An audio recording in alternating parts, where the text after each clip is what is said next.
O Dani, na sequência, Tite, corintiano, acordou cedo, outro dia, falando...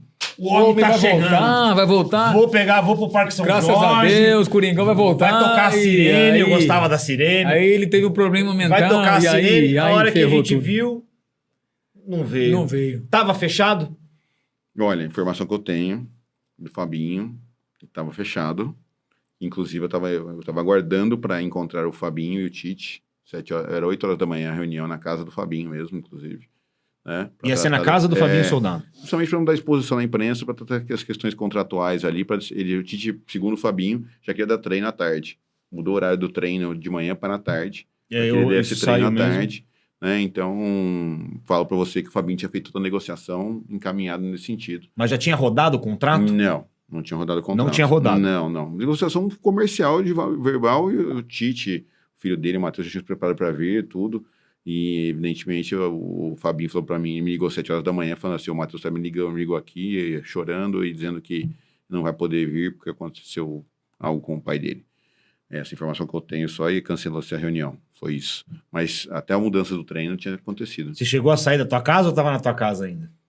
Estava em casa. Não tinha saído. Não. Dani, quer falar alguma coisa sobre esse tema do Tite? Você tem alguma outra versão? Não, era o que tinha mesmo. É que tava tudo certo e na manhã mesmo foi que começou os rumores e depois muito rapidamente foi confirmado, Mas né? isso é esquisito, né? Como o torcedor, achismo, assim, você acha que ele deu para trás no termo, assim, por causa das questões políticas do Corinthians, ou ele realmente estava com a cabeça... É difícil eu responder, Não, né? como achismo, como torcedor, porque Especulação eu acho grande, muito né? esquisito Porque isso, quando velho. uma pessoa alega, vou até defender como advogado Defende o do Tite doutor aí. aqui, como uma pessoa alega um problema de saúde, eu acho que fica deselegante a gente querer né, não contestar né, essa alegação, não é, doutor? Olha, as questões de saúde das pessoas, elas são muito particulares. São complexas, né? Você não tem como mensurar se ele estava doente ou não estava, ou qual a situação emocional que ele tinha ou não tinha, e não me cabe fazer isso. Eu não posso fazer esse juízo de valor.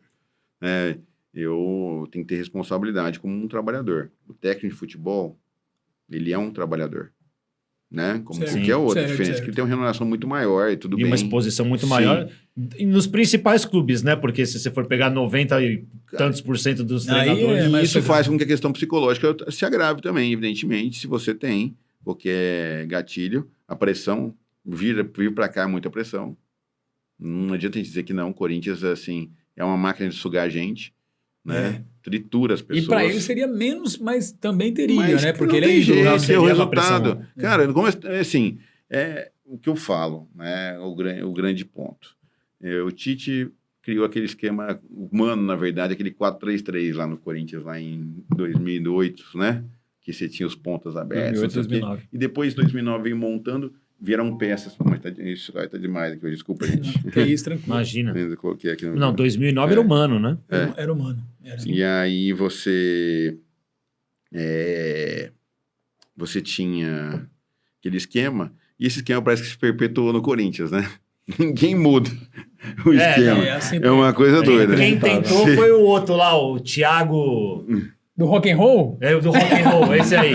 Thiago Nunes. Esse aí. Quem tentou mudar foi E esse aí, aí. assim... E de lá pra cá pra consertar essa cagada. Mas nós tínhamos atletas ali que faziam essa função muito bem. Jorge Henrique, que era um negócio impressionante, que ele batia e voltava, jogava 2 lados do campo, tinha volantes, segundos volantes que batiam e voltavam, que era Paulinho, foi Ralf, o Jusilei também, o Elias. Né? Então, tinham volantes que faziam essa transição. Um abraço pro Christian. Grande Que Christian, esteve junto no tour aí esses dias. Então, essas transições aí você tinha jogadores que tinham condição de fazer isso.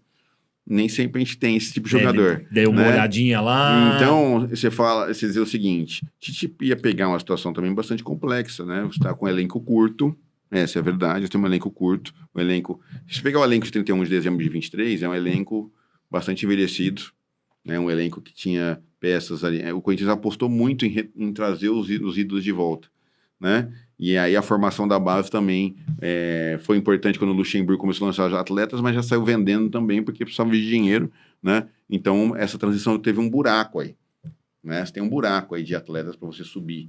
Faltou, né? Você foi subindo tudo que você tinha, né? Não desmerecendo os demais atletas, mas que tinham condições naquele momento de jogar, e aí você criou um buraco, né? Então o elenco foi enxugando, foi encurtando, né? E por mais que você saia no mercado para também sair para contratar de qualquer coisa, eu sempre falo isso, né? Com todo respeito. Acho que a gente precisa ter uma base que forme atletas para do 15º jogador para frente no elenco, tem que ser jogador de base. Putz, isso é muito legal. Né? Porque qual o sentido de você investir na base tantos anos e não conseguir ter 10 atletas no profissional, 15 atletas no profissional? Na Alemanha faz isso, né? Precisa fazer, você precisa construir essa lógica. Né? Eu tenho aqui, para cada posição, tem que ter um atleta da base em condição de jogar. Né? Tem que ter um goleiro, tem que ter um lateral direito, um lateral esquerdo, zagueiro, tem que ter. Porque se não conseguiu formar na base, no sub-20 chegou, não conseguiu, tem uma falha no processo. Tem uma falha no processo de formação. Essa é a verdade. Porque um jogador do sub-20 tem que ter condições de entrar e sentar no banco de reserva do profissional. É isso Né? aí. Com certeza. Claro, não dá para atribuir responsabilidade a ele, com outros atletas mais experientes, mas ele tem condição de entrar e jogar e fazer uma partida mediana. Né? Tem que ter essa condição. O atleta do sub-20 tem que ser preparado para isso. E essa preparação não começa no sub-20, vem lá no sub-15. Né? 15, 17, 20, quando chega no 20 ele tem condição de entrar, porque olha só o que um concorrente nosso faz aí. Toda hora lançando jogador de 17, 18, 19. Os moleques entram mais novo lá, né? Estão entrando e estão botando para jogar, e estão jogando e estão fazendo dinheiro. Então, Né? Esse, olha o gap que nós estamos... Você imagina se a gente tivesse Não, 3 pior que vezes isso, daquela... é campeão e faz dinheiro. Então você imagina o gap que a gente tem aí se a gente assistir 3, 4 jogadores nessa condição. Resolvida a dívida Mas do nós Corinthians. pegamos eles aí no Paulistão, vamos pegar de novo agora na subimos na Copa do bola Brasil. lá. Isso aí, vamos passar. Vamos passar, Deus quiser.